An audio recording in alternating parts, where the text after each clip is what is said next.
Here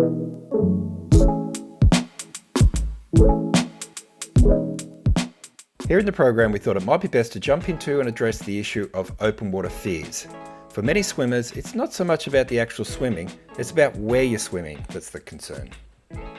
Research indicates that somewhere over 45% of people have a fear not only of swimming in the open water, but just around going under the water.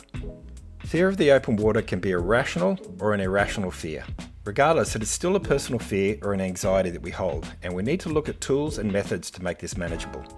An example of a rational fear is your reaction to a real or imminent threat. So what's the difference? If you're hiking in the forest and as you come around a corner you're confronted by a bear, then this is a rational fear. Your real fear is being attacked and hurt, and your reaction would be to flee from the danger. But first up, we're going to dive into the area of irrational fears, as these are the most common for open water swimming. And in this, look into what techniques and skills we can use to ease them. Fear is a normal response to danger. However, when a fear is out of proportion to the actual situation or actual present danger, then they are considered irrational.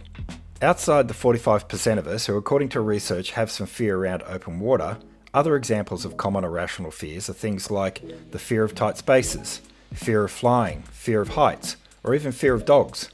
For most of us, these fears can be minor, however for some they can be a lot more severe. In reality though, most pose little or no actual danger. Most of us are fearful in situations that pose a real threat to our health and safety. Like our confronting a bear example, with our automatic fight and flight response kicking in. All of that is perfectly normal, but the reality is that most irrational fears are not an actual threat like the bear we confronted. A mistake we can commonly make, however, is to think that the fear would just go away, and this simply isn't true. So whether it's good news or bad news to you, the reality is we'll always have them to some level. Our goal as open water swimmers is to accept them and manage them in ways that keep them in check. And in this session we're going to explore these key practical tools to assist. If we take a look at two swimmers looking to start open water swimming, Matt and Kerry. Both have been regular swimmers at their local pool, on average twice a week. Although not expert swimmers, they can comfortably swim 1,000 metres in one session. Both are now keen to try open water swimming on the weekends, but are a bit nervous as neither of them has really swum in the open water before. Their fear is of deep water.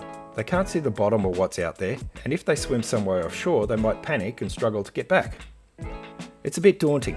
They don't know what they don't know. Both Matt and Kerry try a swim, however their anxiety got the better of them and they only managed to venture into the shallows. Still excited and wanting to try again, they return the following week only to face the same challenges.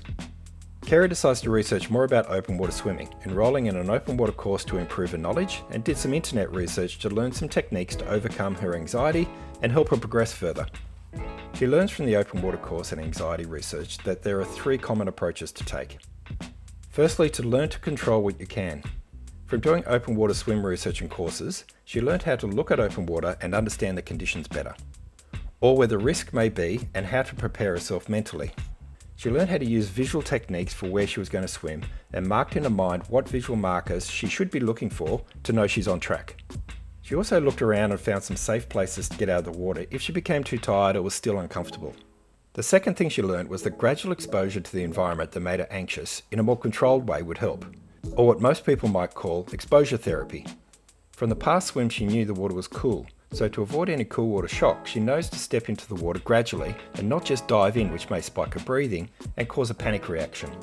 She started by going into the water down to her waist at first and then her upper body. In the shallow area she then practiced putting her head face down in the water and looking around, getting used to what she can see. And once a little more comfortable, she followed this with some small shallow dives or porpoising, getting used to the movement and being under the water, which she found out to be a lot of fun.